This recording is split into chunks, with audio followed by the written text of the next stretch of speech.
I read the note right away. Yeah. How about yourself? Yeah, I forgot we had moved the notifications, so I did my meeting minutes. I was like, whoa. I don't want her to be. I was like, oh, we have to get it right.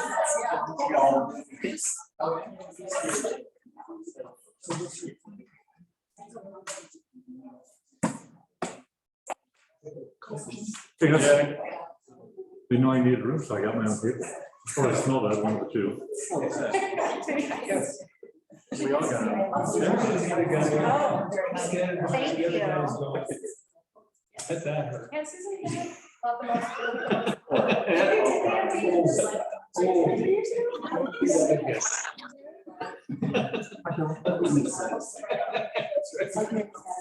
And Elizabeth texted us, guys. Sun over here and water. Yeah.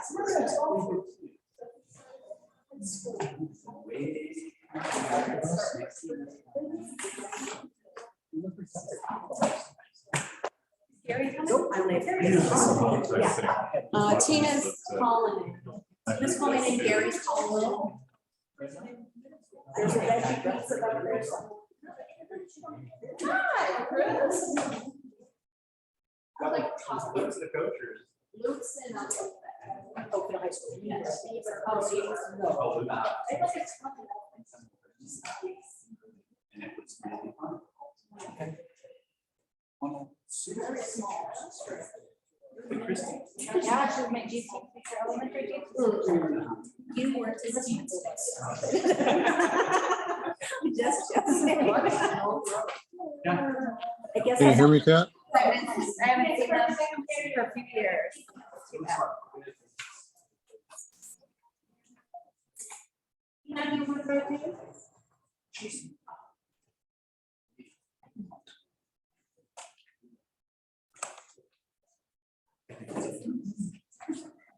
Can you hear me? I can hear you. Can you hear me? Yes. Okay. I'm just going to text Tina. Tina, can you hear me? I can, thank you. Okay, I can hear you too. Thank you. All right, Elizabeth, is it okay if we get started? Yeah. Okay. Let's see, so working agreements. Oh, so just, I'll be leading the meeting tonight. Tina's calling.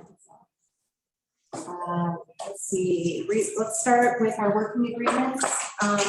We embrace conflict and seek to resolve positively and respectfully. We address one topic at a time. We value diversity and invite multiple points of view in order to maximize the mission. We respect others' views and thoughts through active communication and participation. All right, so our first discussion point, board development. We have retreat, public comment, and DAC questions over here. But where are we with our retreat in terms of topics? I guess, or another word for retreat, our adventure. Adventure. We have,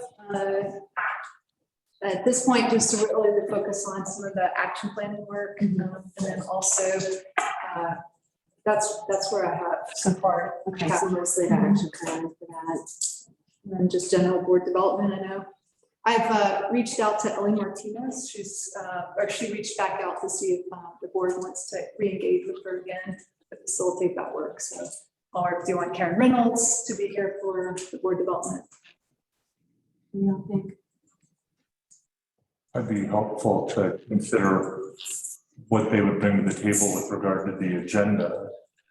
I think it would probably be important. I think that question is obviously on the board, adventure agenda should be. Because that's important way to recycle every year.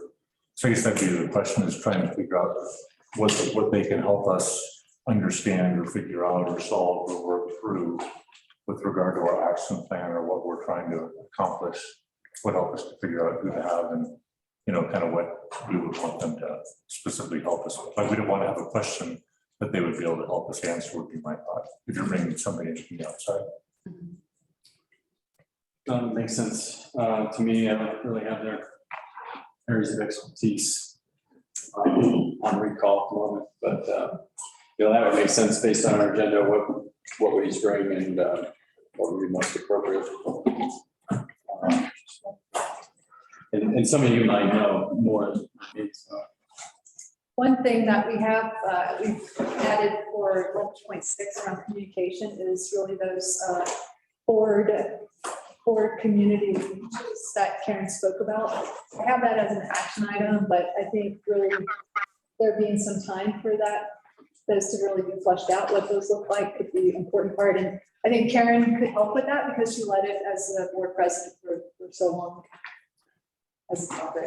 Yeah, and in fact, last meeting, and it was somewhat on the side, so I don't know if it was recorded, but I was chatting about pathways to community, staff, and students, and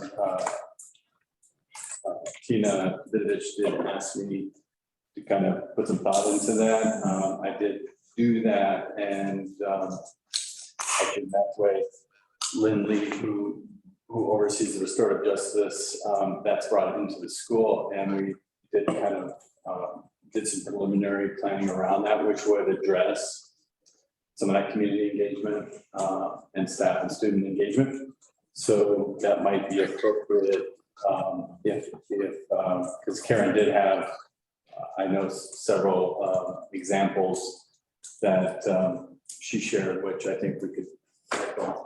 So based on that, her presence would be appropriate for that piece for sure. Tina, Gary? I guess we just start. Gary? Yeah, no, sorry, I had to step out for a little bit. My husband came home and was yelling through the house, even though I told him I'd be on a meeting. So I had to step out. No, I think that's appropriate. I think, it's valid questions about Ellie really doesn't offer content. She's a facilitator that offers strategies to move through topics, especially with decision-making and or to kind of flesh out ideas or brainstorm. And so I agree also, Gus, the value of having Karen there to share particularly some successes around community, as well as just quality practices. So that's my thoughts. I was waiting to hear really from the rest of the board for topics, and I know we had already discussed some as moving forward.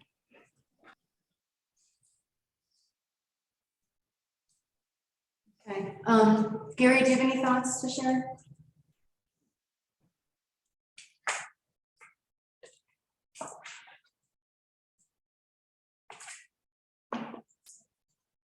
I mean, it sounds like they both recently did at the table and we're meeting for an extended period of time. Do you want to see if we can have one for the first half and one for the second, or do you feel confident with one or the other? I do think it's great to have someone. Yeah. We're all free to fully participate in the working conversation.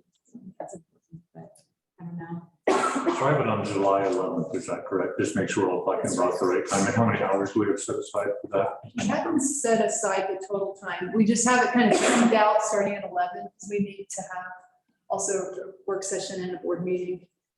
Or we just fold it into a regular board meeting and not have a work session.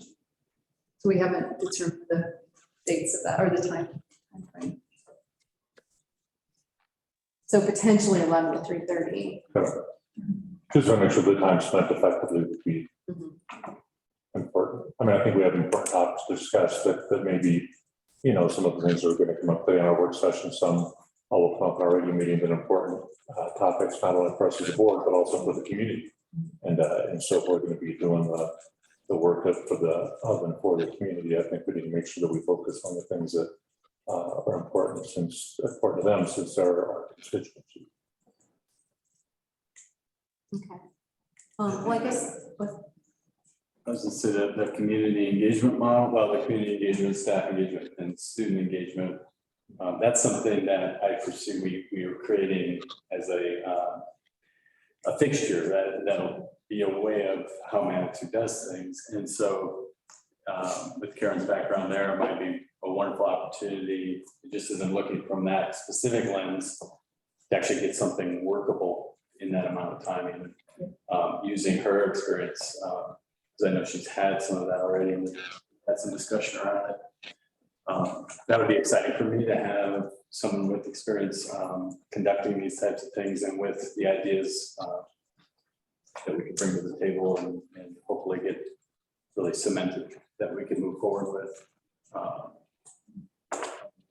I agree, like actual outcome of a planned community engagement event that is really developed. So we could, the last time Tina and I planned it with Ellie and Karen, she kind of did all the transitions throughout, so she could be there, and then Karen stayed around the whole time as well, just to be a process observer. So if that works, maybe Tina and I can meet with them in a couple of weeks or not. Whatever that looks like, if you feel comfortable having Tina do stuff. So I'd love to be involved in the agenda prep part of the meeting, because we have 3 weeks to, so this meeting's in basically 4 weeks or a month, maybe it's 5 weeks. So it's going to be 3 weeks to kind of get the agenda set up and then time to get the information out to the board beforehand, so the board can read it and have an effective meeting and be able to, you know, have meaningful discussion and decision making. So I'd like to be involved in the agenda. I don't want to be involved in the nitty gritty of community engagement, because that's not my area of expertise. So I'm happy to listen at the retreat or the adventure. But as far as making the agenda, I would definitely like to be involved in that. I think that's probably the most important thing. If you don't plan it well, if you don't have a target, you're going to miss every time. So I guess so then, if we're looking at when would be like a draft agenda? So what is that? Is that when would it be realistic? Tina and Elizabeth have a draft agenda to review and discuss. What do you think? I need to check with Karen to make sure she's available for the 11th. If she is, Tina, what seems reasonable for you? Maybe July 1st, or do you think more like the 20th of June? What do you think? I'm sorry, can you state the question again, please? Sure. It sounds like some folks on the board would like to review a draft agenda and have some participation in the potential agenda for the retreat in July. And I'm just wondering when we could potentially expect to have a draft agenda to review. Yeah, and I heard July 1st. I think that's a reasonable expectation. And then fine tune from there. I think we can, you know, kind of continue to discuss some ideas today and get it kind of finalized about how much time we think. I'm sorry, I left in kind of the flurry that was going on today with rescheduling things. I left my notes in my office with my other notes. So I know we needed to talk about DAC charge questions.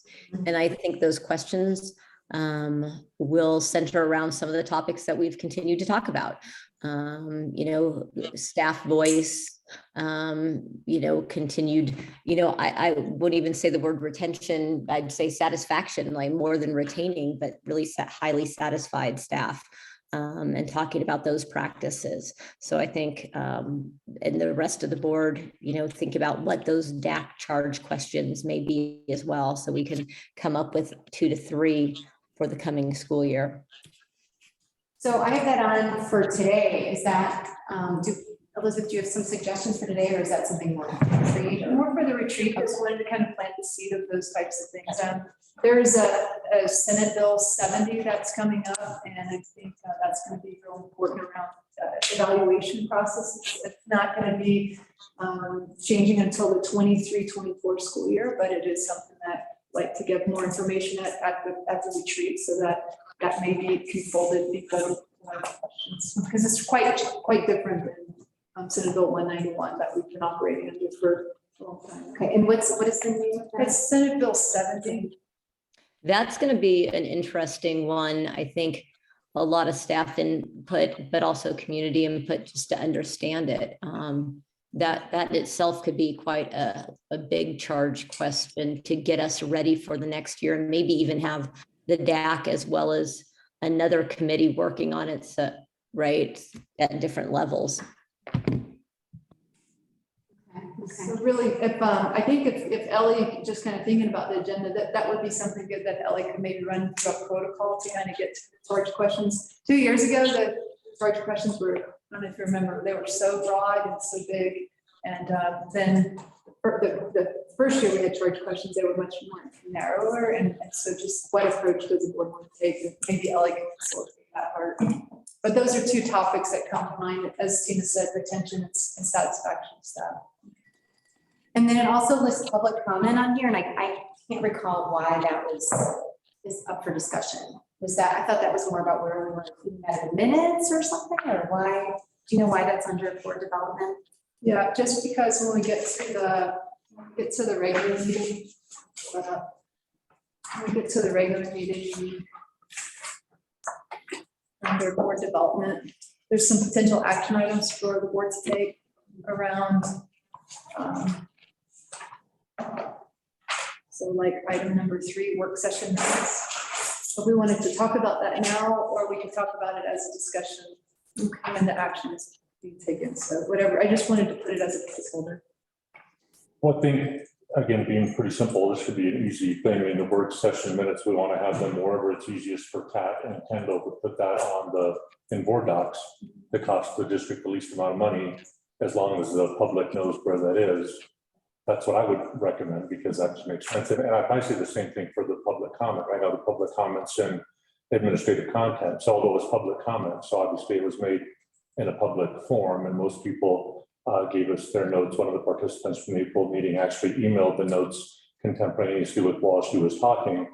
That should probably also be available because it's part of our public meeting. And again, I don't personally care where it goes, probably somewhere attached to the meeting where it occurred at, but just that it's available for the public and that it's not onerous to Kat or Kendall or the finances of the district. So, and that's why we put it here, so that when we get to that discussion point, so I can kind of walk through those 2 different things. So board docs cost each year $3,500, and to add on another package that would essentially, some districts have an add-on that allows like extra materials to go there. To do that, it increases about $5,000, and we just don't think that's an expense. And it comes with some other things. We think we have a workaround, for example, and it needs to be an action item for the minutes, because currently the work session minutes are posted as under, they're posted under the regular meeting, but you don't approve those. So we think the best place for those to go is in that meeting, but just making a note with them. But what it's going to require us to do, your action in the regular meeting, is that we have currently those are posted in a place where you can't always see them. So we just want to make sure that the action the board takes, because it's going to come into board docs that the meeting was altered.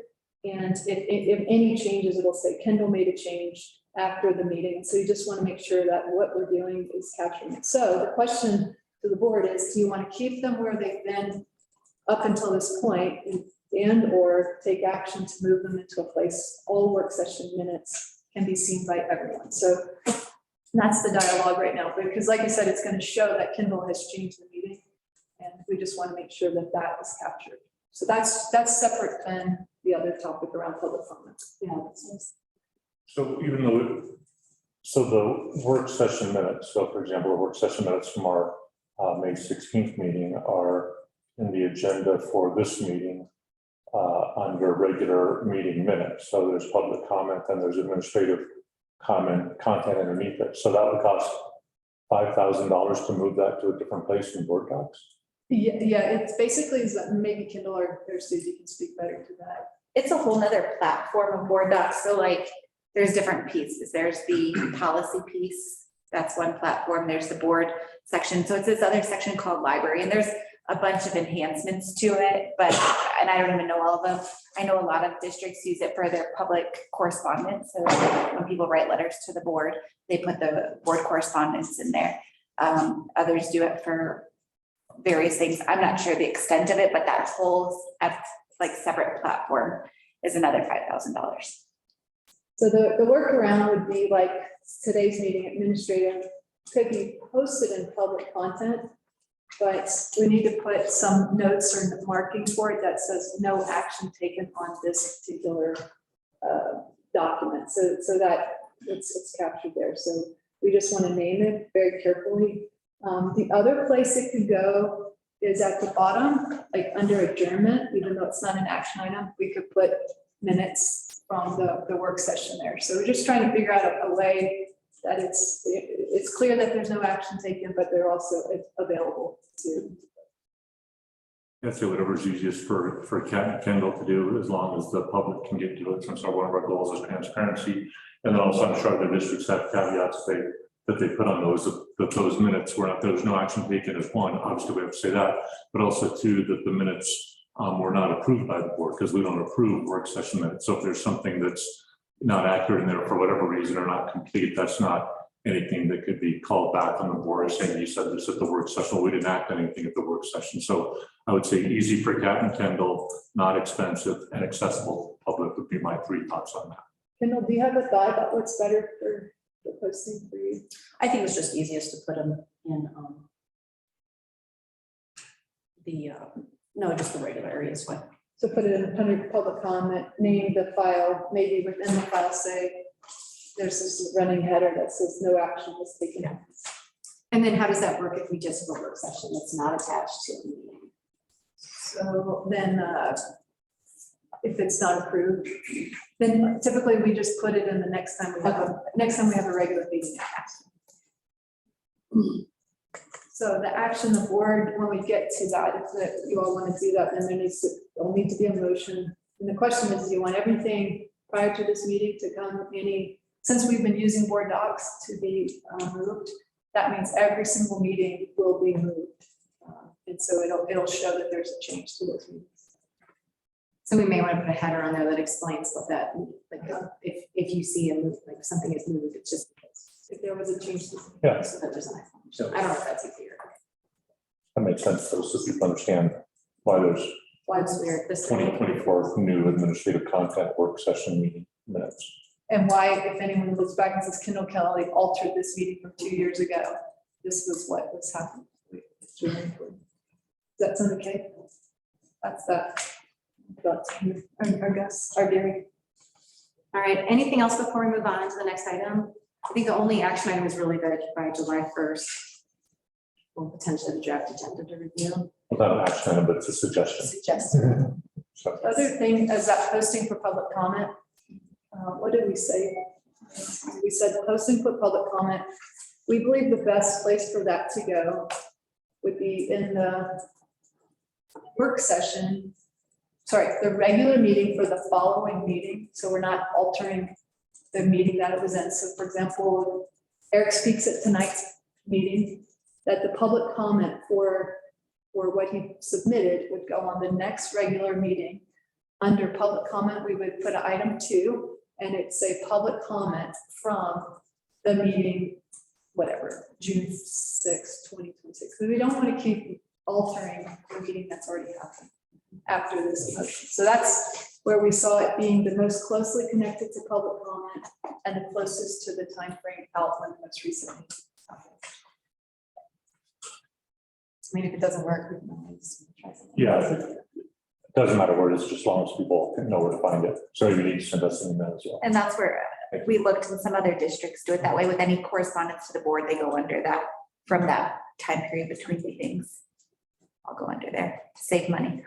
Yeah, I think as long as it's designated what meeting it was actually delivered in, that should be reasonable. So that's a different question, and I'm not opposed to that. The board has gotten, as a board, has gotten several letters recently.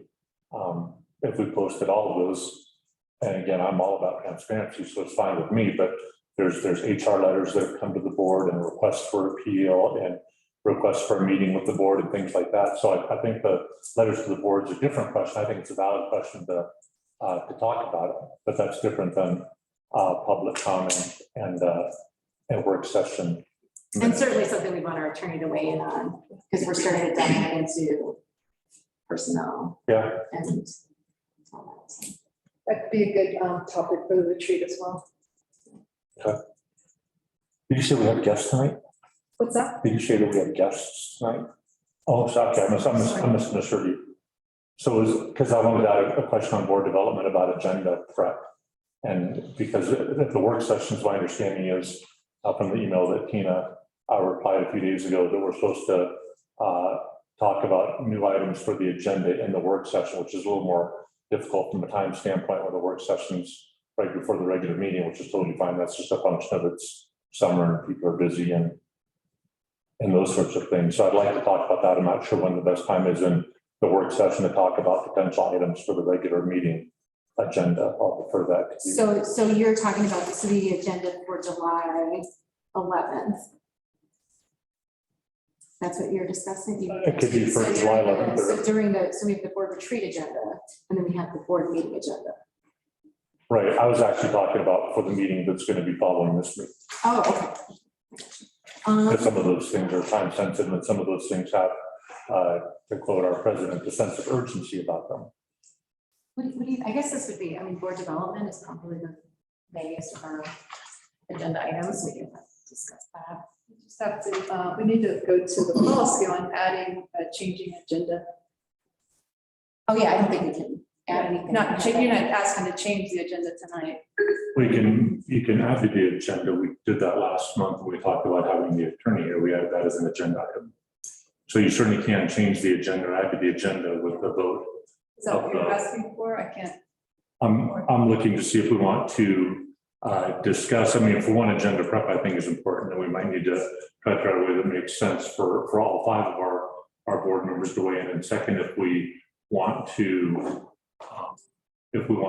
change or amend the agenda for the regular meeting that starts in, 75 minutes or thereabout, sometimes those things need some background discussion.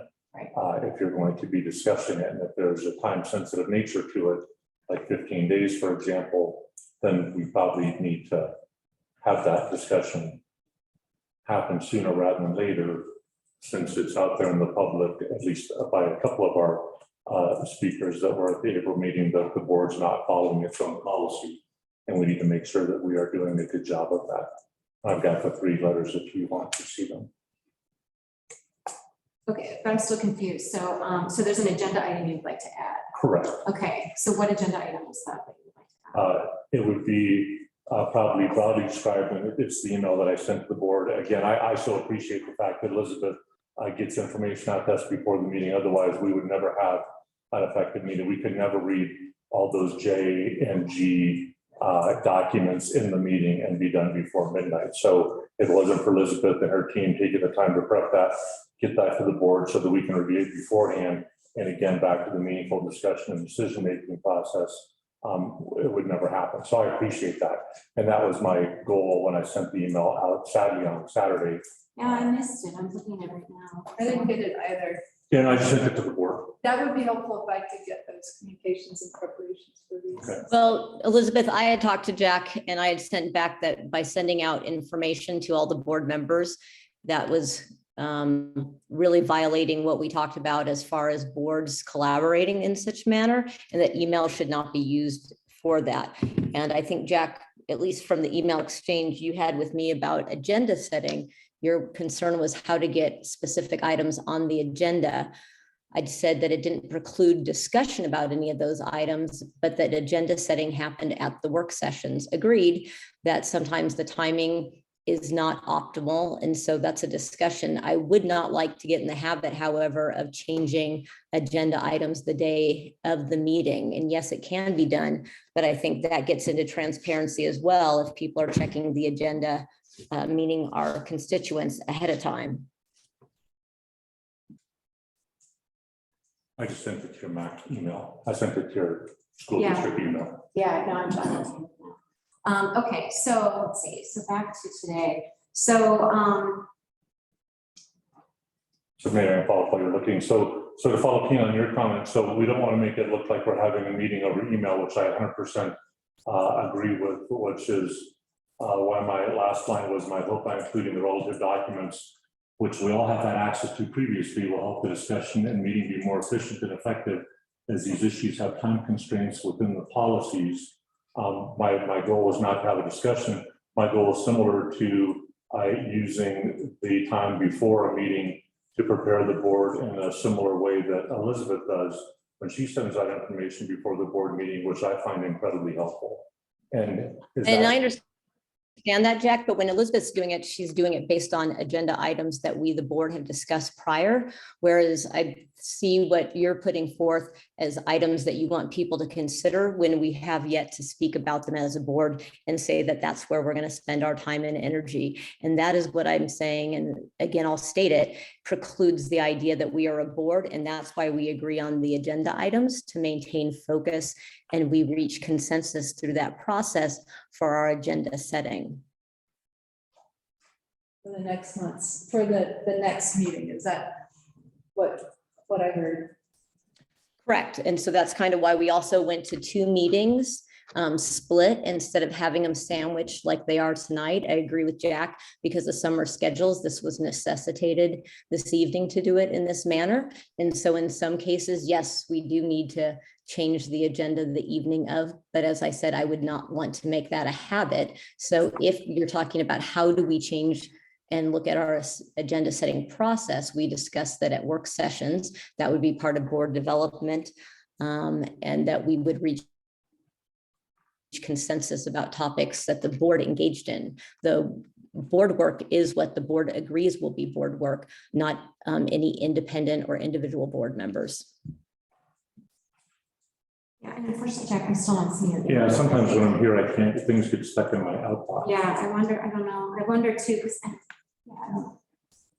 And I have 2 J's in mine. So I wonder if I just didn't.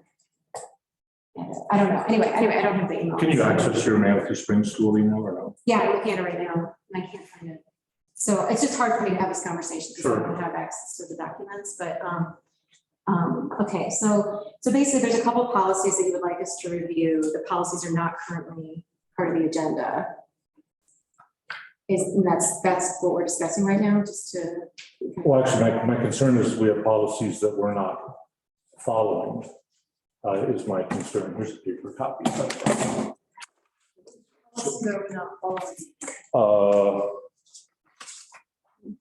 I think that I think BDB, the Board of Education Director's number and term of office, I think that we've had a recent issue, and again, it was brought up at public comment on the April 18th board meeting. All of the board members have an email from the person that made the comment that was sent at 5:21 that night, almost contemporaneously while she was talking, and had specific requests of the board and an appeal of a grievance to the board that had gone to stage 4. And the board has never discussed that. That issue actually never came before the board at a regular board meeting or in an executive session. And the decision was made simply by the president to not allow that person to bring their appeal forward. All this is public comment. All this is public comment. This is all in the public comment from the April 18th meeting.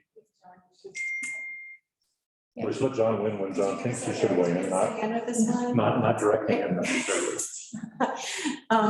So yeah, so obviously, so the board member who feels like we're violating our policies as a board, and how would he properly have that conversation with our board?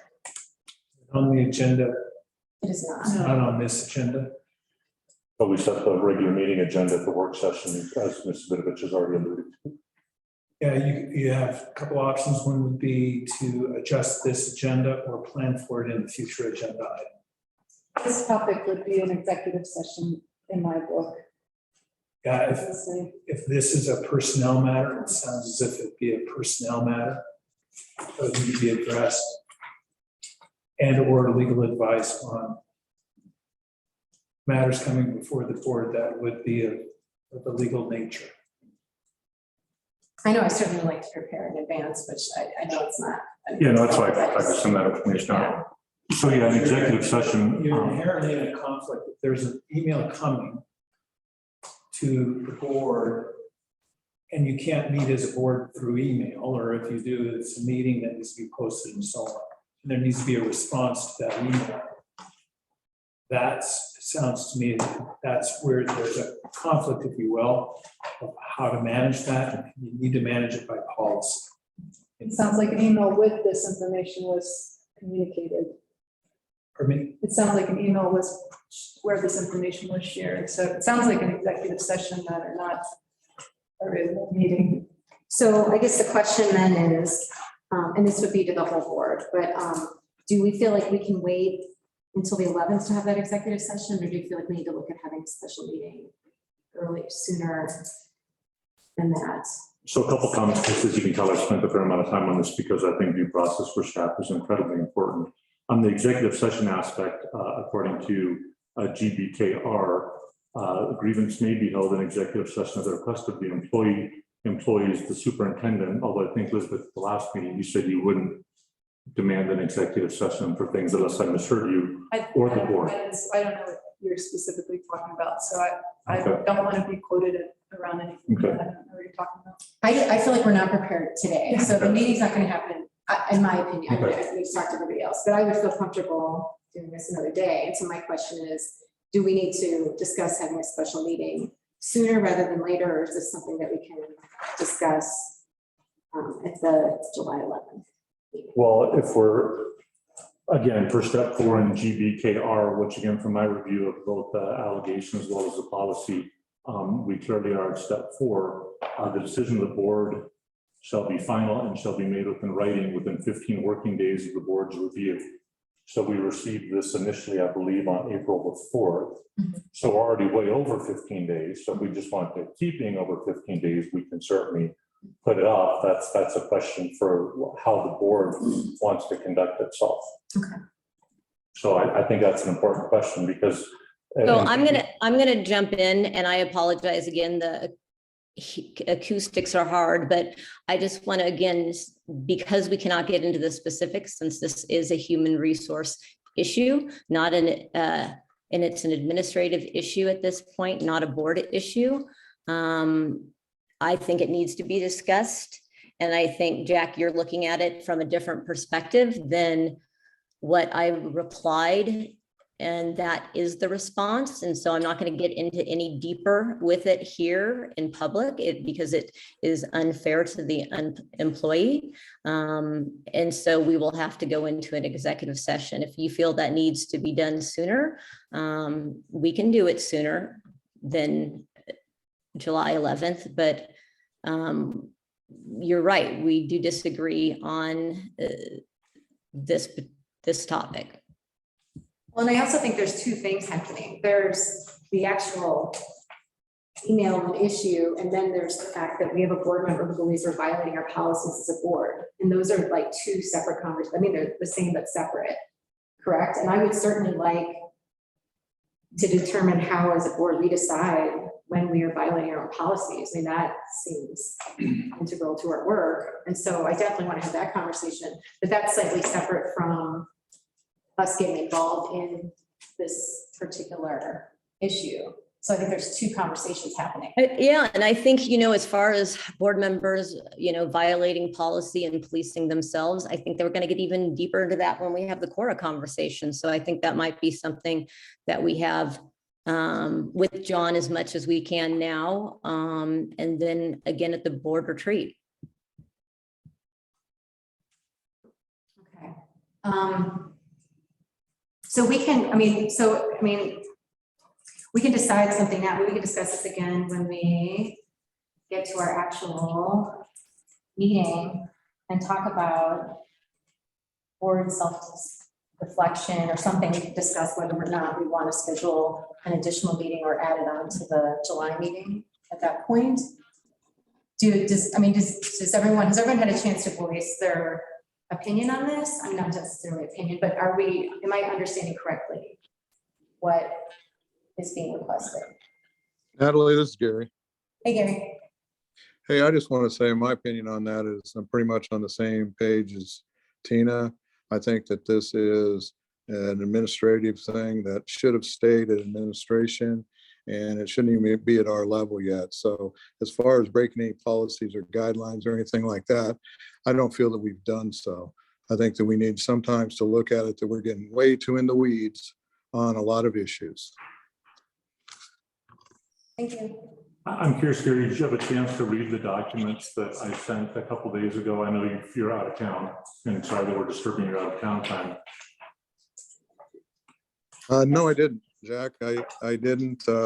Like say, when we've talked to last meetings that these things, when we discuss something that at a board work session level, those are going to be next month's items, not bringing something back into this month that we've already got an agenda. So No, I didn't.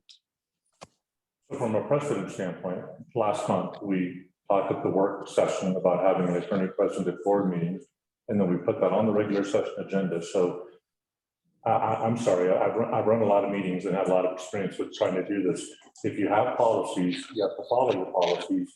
If you don't like the policy, you have to change them. And precedent is a big deal, both legally as well as just in how we conduct our lives. And I think I'm recounting that correctly, that I think actually, Gary, it was your idea to have that, and might have even been your motion, that we did that. So we have precedent. We do. I So we need think, to be consistent, in And I my think the opinion, as a difference- board member, just Yep. one board member, but I believe we need to be consistent. no, and I understand. I think the difference was that in the last meeting, we had the information we needed to have that conversation. Today, I do not feel like we have the information we need to discuss the policy. Piece. That's Looks like all. it finally went, I'm sorry. Yeah, no, and so that's the only reason that I think we need time to prepare and to allow for John to prepare so that we can have a robust conversation. In my opinion, I just feel like we can't have that conversation today. I could not agree with you more that we have to be prepared to have a robust discussion, which is why sometimes things have to come up before the meeting for us to be prepared as board members, unless we're going to read it from the meeting.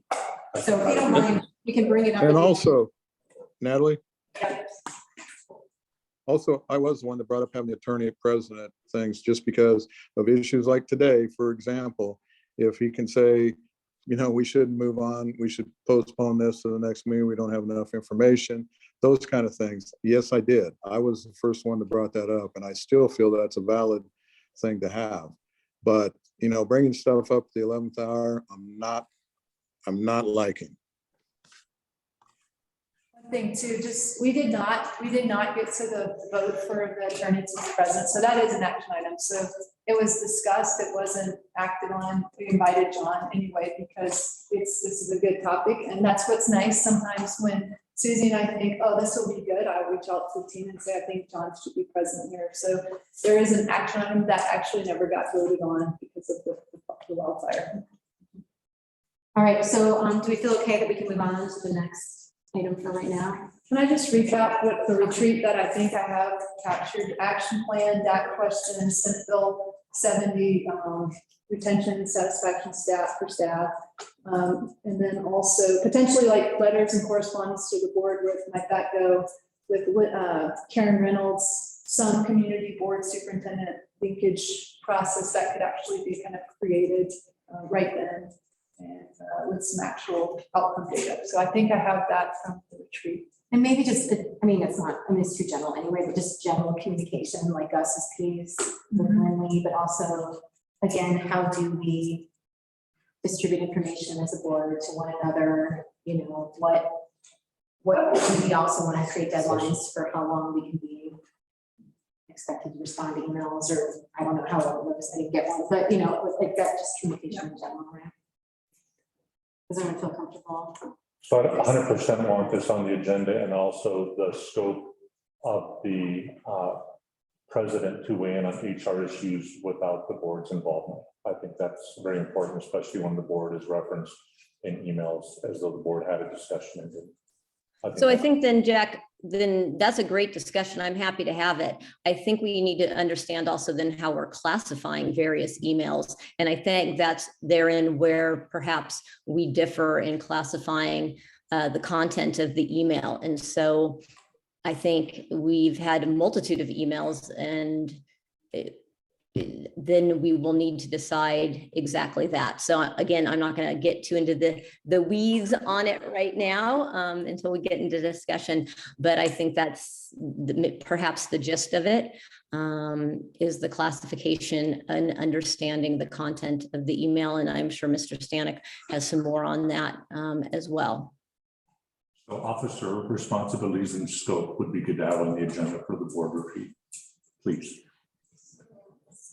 Because I think that's something that's important that we all understand, especially when the board is used as a body, if the board hasn't actually been involved in any discussion or decision. So you want to review policy BDB? I just want to make sure we're following the policy. Reviewing the policy in retrospect after if we haven't followed it is not helpful. Because To follow it. I think there's some assumptions to that if something may has not happened. So I think that clarity in executive session is what I the board it'll be a good dialogue around some of the big statements. So John can weigh in, but there's nothing about board responsibilities. It's executive session. Right, if I'm hearing anything, it's still, I think there's 2 tiers, perhaps 3 tiers of issues. One is does anything emailed to the board become a board item? Right, because that traps the board and it becomes an agenda issue and so on. And so the communication function of each board member in communicating when emails arrive is another 3rd tier. Think of it in that way. So that whether or not something that's emailed to the board becomes a board item that needs to be acted on or something like that is a policy issue under communication, and the key issue is the president of the board becomes the person, or is the person in policy to communicate with the community. So I think there's a 3rd tier that you'd also want to look at. What do we do when people email anything to the board? Does it automatically become a board issue? And that I think would be governed or clarified through some of the board, and it's in B policies. And I want to say it's maybe B, yeah, it's one of the first ones on the roles of board, including the board president, to be the communication liaison.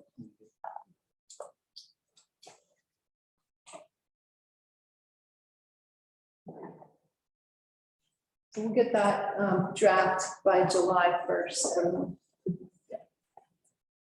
So I guess just to weigh in finally from what I'm following and tracking, if we do have differing opinions on board policy and interpretation, I think as a board and the policy board, we should be having discussions on those policies and how we interpret them, which one of these policies in question, we did do with John present, and all of us were confused and all of us agreed that this was a policy that needed to be changed. And so I would encourage us all not to be cautious around defense, but more curiosity and learning different perspectives, and so that we have the best policies and the best outcomes for everybody involved. So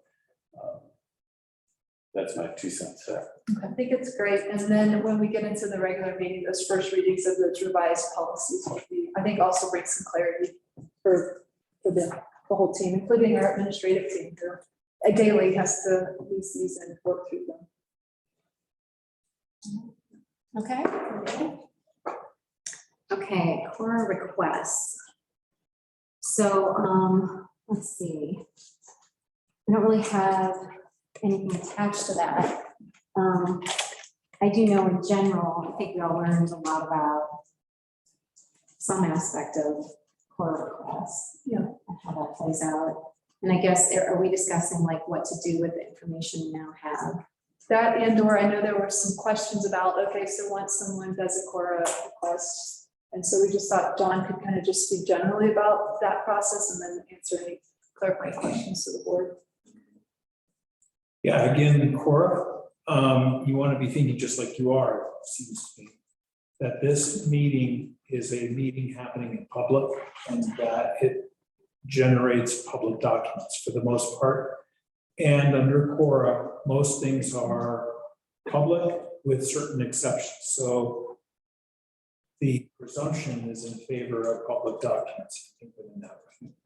And so always things are very fact-based, and your K policies have been fairly well updated, I want to say, in terms of Cora requests.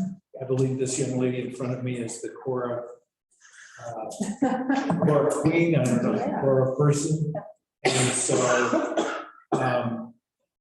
when there are record requests and so on, they come through Susie, and if there are questions on certain documents, the response is a short turnaround, 3 days, to be extended to 10 if extra burden is there. And if there are questions on each document, those are reviewed and explained to the requester why they are not included, and with citations. So there's a prescribed process to answer Cora within a short time frame. Is that broad enough? And always the caution is that you're writing at the likelihood for the board members, writing in the likelihood of creating a core document that's reviewable. And then I guess once this document is created, if there were to be a few items on there that, you know, probably would be things that aren't advisable for a board member to do, how do we discuss that? Is that something that just we can, again, through a retreat, discuss how it should have been handled? Or like Ask how do- that again now. I'm just wondering, so I haven't actually read these documents, but I've been informed that potentially there were some things that happened that maybe shouldn't have done, like emails were forwarded, that shouldn't have been forwarded or shared or things like that. And how do we talk about that as a board? Well, there, again, in policy, there's the code of ethics and there's the agreement the board members use to agree to abide by policies. So if you feel or view that policies are not being followed or need to be revised, that is a public discussion that needs to happen and discussed in public in terms of the revisions of board policies, the understandings of board policies, and whether or not any of those need to be clarified, because sometimes they do. And that it would be the way to do that. The board disciplining board members is somewhat like a self-cleaning oven where you discuss and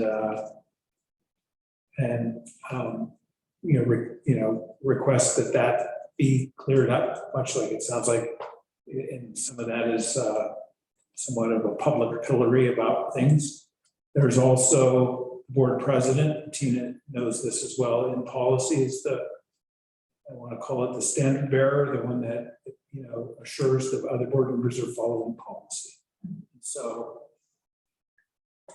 there is I guess, honor system as well as mutual accountability in following policies and or the need to address policies that may be outdated, need to be changed, need to be clarified, and so on. And so John, I sent a list of questions, I actually reached out because our meetings were so far apart and it was difficult to get things answered. I just reached out to the CASB folks to try to get some of their insight on core, since core is obviously a big thing and around the state has just become a big thing in Manatee Springs over the last, 1 month or so, I think. And so his understanding and based on the result from Douglas County, the actual core request itself is in fact a public document. Is that your understanding as well? Okay. So if somebody submits a core request, they're doing that understanding that their document also can be requested and is totally in public to be shared. And the question I asked was, if somebody has this information, can it be shared wherever they potentially would wish to do that? He said once documents are in the public domain, they are in the public domain. So public records released to a request are in the public domain was the quote. So those are the questions I had for Tina Elizabeth. I don't know, maybe you guys got answers and I didn't, but I thought it was the CASB attorneys, since they're the experts on all things school boards, and that was their discussion. Would you agree with that? Yes. Okay, thank you. No, I will say, I think there are core requests made all the time, right? Oh, core requests are made all the time, and right. It doesn't usually, we don't So usually, Not all the time here. It's the way in which right, at the your work- board level, but there are core requests. way in which your work is held accountable to the. Okay, I just wanted to clarify, because you said they're not made very often, I just want to clarify that they are. They are, they're made very often. Usually not. Right. Well, board emails aren't usually a part of it. Yeah, the That's all, I just wanted to clarify, because. caveat would be, again, there is a fairly limited set of exceptions that you just want to be cautious about. Student information, Sure. personally identifiable information can be redacted within that. That's the case-by-case analysis of each core request, but generally the presumption is in favor of releasing to the public, and it's a public document, so it's public. There isn't like then you get it back or something like that. Right, that was a Douglas County case. Somebody wanted to recall their core request for whatever reason, they wanted to recall it, but just the fact they submitted it originally, even though they then subsequently withdrew it, the original request was still a public document. Yes. Familiar with that case. Tina, Gary, do you have anything to add? to Yeah. And again, if we're going to wait on this, I don't know if it matters, but much like questioning some of my actions, I would say both Cora requests, as I've read through them, did bring up some areas or just highlighted some areas that I would have questions on for both parties in which they were requested, and just some wonderings. And then, so that way, again, as Gus said, that we are exploring the issue rather than anyone feeling defensive, but then giving people an opportunity to respond to some of those wonderings, and then discuss probably how we use our D14 email. Is that something you think we could do at the retreat, or is that something? Again, if we're going to have that bigger discussion about all the policy, all of it at that time, conflicts of interest, appropriate use, board member holding each other accountable, that type of thing. I mean, I think it will bleed into each other. And so I don't feel the need to dig into it now necessarily. But if we want to do that all at the retreat, I'm happy, to set it aside and wait till that time, because I think it will all come together at that time. I think there'll be a confluence of thought on it.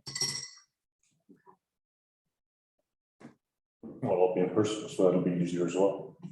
So again, some of that stuff, I'm not sure, that was my question. Some of these things that we want to do at the treatment, like the stuff that Gus is talking about, I think that would really benefit from a facilitator. Some of these other discussions are really, the board, I mean, the five of us, figuring out what we're going to do and how we're going to do it and what we think as a board and how we want to represent ourselves.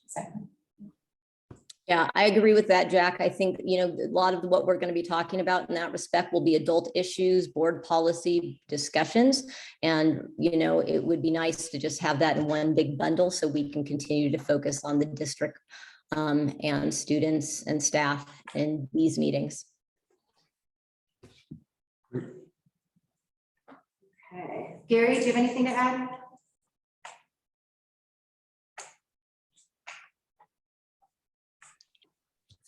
No, I agree. We need to just, get back to the basics in our general meetings, and we can focus on this in the retreat if it needs to be.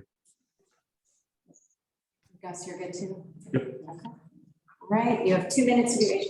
Let's go. You did more than 2 minutes. In my opinion. It's important work. It's a very important topic. I think, and I know action plan was going to be super quick anyway, just that we have it started, and that we'll have time in July. The slide, there's a packet here, and it's more than what I wanted to provide. Marcia and I worked on this together. So it's content here, but we're not going to discuss it. The one I really want you to look at is attrition rate, all staff. Gary and Tina, if you go to board docs, it's under human resources of Google Doc. So is this what you're looking at? Yes, exactly. And you should see it, Tina and Gary, you can see it on Zoom right now. So first of all, I want to say that there was a chart, actually, Ty, do you mind just? I'd be happy to. That one we gave out, just, you can just hold it to them. I think I've given this to you before, but It has attrition over the last 5 years. We gave that out, I don't know, does it have a date on it? it looks like the last one, the last year that you gave us was 2020 to 2021, it looks like. It doesn't have a date, it doesn't came out. I think it was actually around the bond time, but anyway, so Marcia and I went through, and we have really drilled down deeper into the data so you can have more specifics here. So across the top, just the years, of course, we captured termination because those are captured in the attrition rates, retirements, resignations, and then the total and those percents over the years. We know that this wanted to show that we know there's been an increase in staff attrition, and then really to drill down more to total certified versus total classified. So I wanted you to have that information. And It's as current as June 3rd.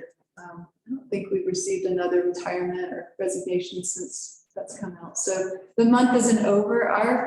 I know in some of the articles that have come out there might be people using different dates. So we just want to assure folks that we use July 1 to June 30th. And sometimes what we see in some of there might be a reason that someone was on the agenda and then taken off for whatever reason. And so these are the data that we want you to see, and then just how that can connect to the DAC charge questions. And then I did provide you all with an article just to show this title of this article, Schools Facing Mass Exodus of Teachers Who Won't Return this Fall. And I think our goal as a school district is for us to not be a typical school district. There's nothing typical about Manitou or exceptional. And so we know a lot of the reasons why folks are leaving, moving, maybe some frustration, whatever the case might be, but also some opportunities for improvement. So, and also we have a lot of folks who are staying. So we want to make sure we're highlighting this. So I just wanted to give you this data. I think it's a little bit more comprehensive. I think real quick to look at the percent certified versus the percent classified, those two lines. It's interesting to see that you can see in this year, the 12-11, that's the sort of where that trend becomes very consistent with what we're seeing in other school districts where the percent of certified has increased. And I know in our area school districts, feedback from area superintendents is that more people saw retirements after the 1920 school year, and we saw more retirements last year. And we see fewer retirements this year. We know that there will be some retirements next year that we are already aware of through a transition year, or whatever the case might be. So just wanted to have that for you all as we kind of start to think about the action plan and our July retreat and the work there. So I'm not going to go through any of the other things that Marcia and I kind of put together, just all the things that have been going on. You can see the percent salary increase over time. And then we actually included our salaries, comparatively speaking, across area school districts, and we do pretty well with first starting staff. So I wanted to share that with you just so you have data, because I've seen, Natalie and Tina kind of talked about, we've seen different numbers out in different places. So this is the numbers, these are the numbers that we've shared through a core request, and we actually had to drilling down, we gave a correction in item, a number correction. So if we see something that we've come across and we have new information, we'll always correct that when we're aware of it. So, because I haven't seen this document before just now. So if we're comparing this graph that you gave, at least gave me last year, so what line would that be? Percent certified? Is that attrition rate of percent certified on this sheet? Or what number would? Percent certified. Okay, so that's the attrition rate. Okay. Yes, exactly. That's a total, like the total 11 of the 225. Okay, so those numbers are a little different because you calculated them in a different way or found people that were missing, or Yes, exactly. somehow there was an error made in this document. Yes. Okay. This is just that accurate. This is. And then June's not complete yet. Hopefully nobody else will resign, but. We just wanted you to have the same information, and I think having it in one spot. We have, I mean, really the district hadn't been tracking this until last year. So I think we're also internally determining better ways to track retention. So if resignations come in June, will they then, even though they came in June, because we're having a meeting sort of the month June 6th, well, that means they'll be on the July report, which would, is that a filter? They'll be on the July report, yeah. That's just how it's always happened. Okay. Right now? I don't know, we've never drilled it, I've never been asked any questions about this, but in general, like if they resign, I put them in the year that they resign. Whatever contract they had for their school year, I consider them leaving that school year, and I put it to that. So that's not much more to say about that. So it was June 30th, it would be the year we're currently in. But it wouldn't make it on the June. Because the board wouldn't approve. The board meeting's already happened. Yes. So did you do a lot of the work today? No, I didn't. Well, this is good. I appreciate this. Okay, let's see. Are there any other updates you want to share with us? Okay.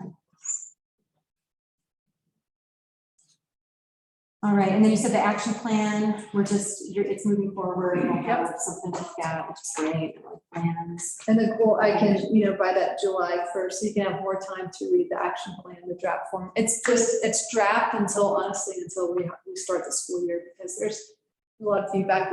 Today, our leadership team looked at all of the culture and climate survey data for staff. And so they've also looked at it in different ways, either for students or for parents. So we continue refinements. Have you guys had any more additional information out of the survey as far as we're trying to understand where teachers might fall on that survey and how they were doing, or were we able to drill down on that, or did we decide to do that, or no? Yeah, I posted that last month in that meeting, that data was there. But nothing that broke out specifically teachers versus say. No, because you can't, it doesn't determine if someone is a teacher or a special service provider. When we say action plan, you mean this action plan? Excellent, okay.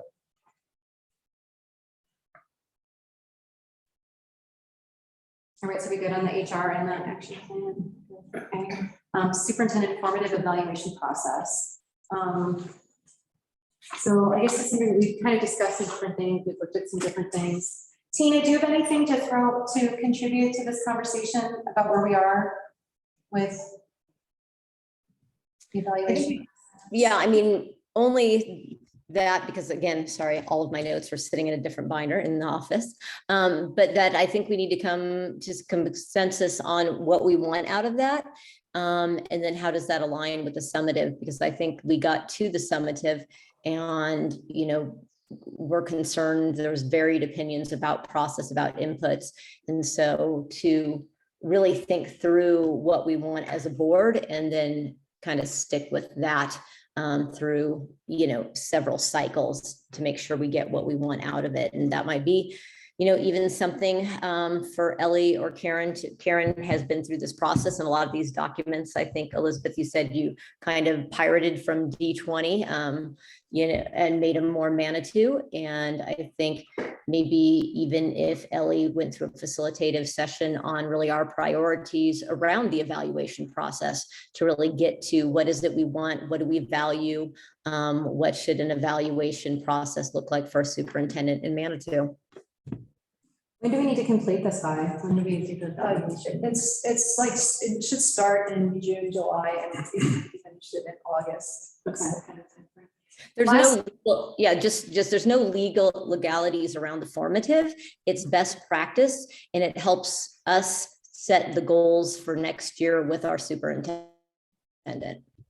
Last meeting, we had, those documents are there and they're aligned to that annual monitoring report. So that's there. I guess for what would be helpful tonight is, because to me, that would be really good for the retreat as well. So that if you had those documents, any supporting documents, because when an executive limitation is approved or the monitoring report is approved, and then in a year it's presented again, and that's what's approved. There are a lot of things that happen in between that approval and then this formative. So my question would be, for example, if there's new information around end statement number 1 around student achievement, which we're talking today, we may have some student achievement data by then. We may not. It's usually kind of released around there, that time frame. Sometimes it's embargoed, but there can be new information around ELs that I can provide to you all in that sort of summary report, just for the dialogue. Is what I want to make sure that you're getting information that helps you know from those monitoring to that formative. That there have been a lot of things that we can report on. So I just want to know what would be helpful for you all to have that dialogue. I just want to try to get the data that most closely aligns with what we say we're going to monitor. And then, because obviously the data is how we measure things and how we make decisions. And then, we want, some of it will be, hopefully somewhat concrete, and then some of it will probably be more subjective.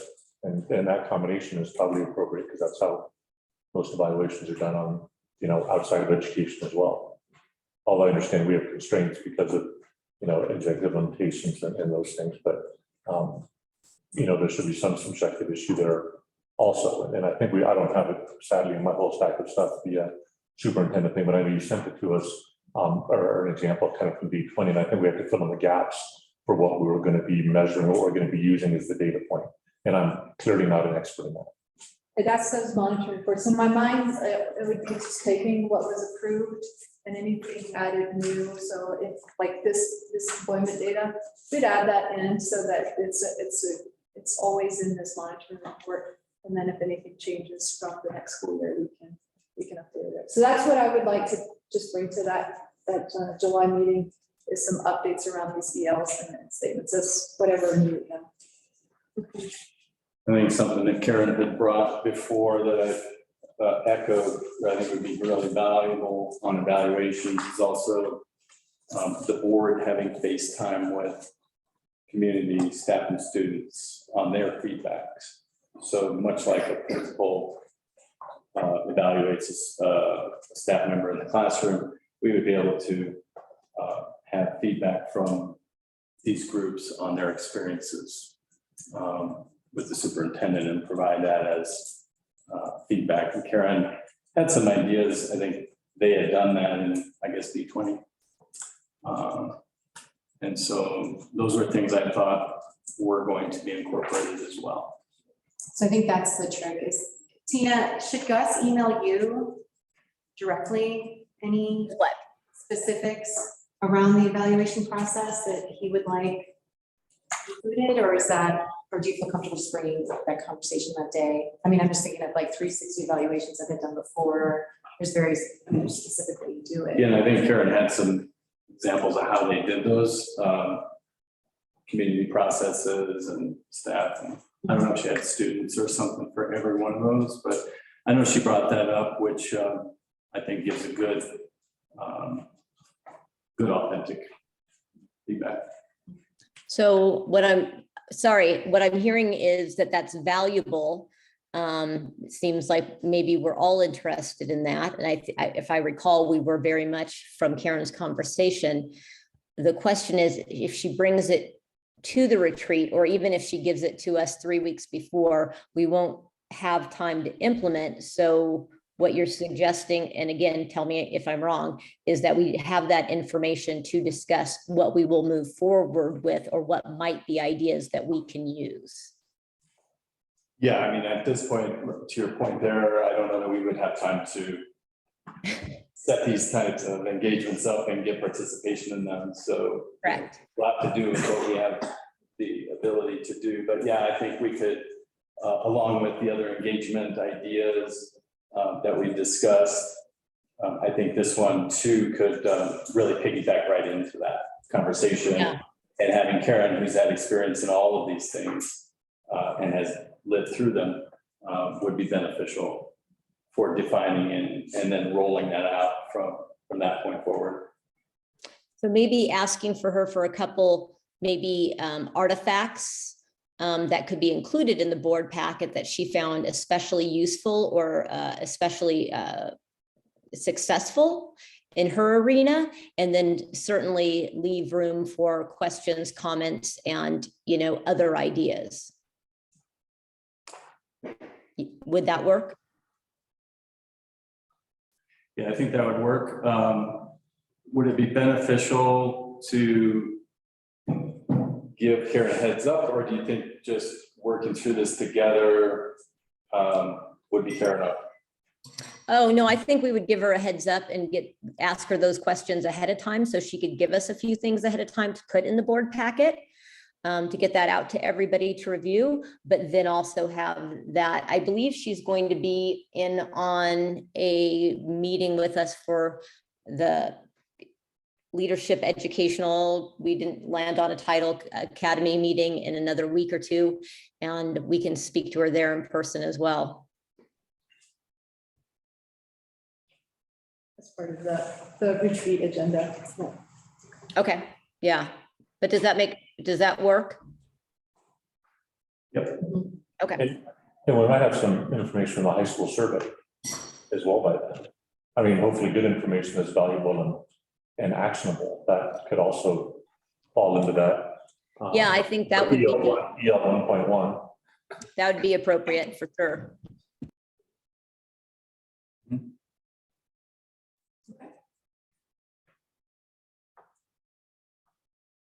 All right, are we ready to adjourn? Okay. Great. I think we have plenty of time to get back here. 14 minutes, good job. How'd you do that? The same way you should the graduation speech. Hi, I'm not.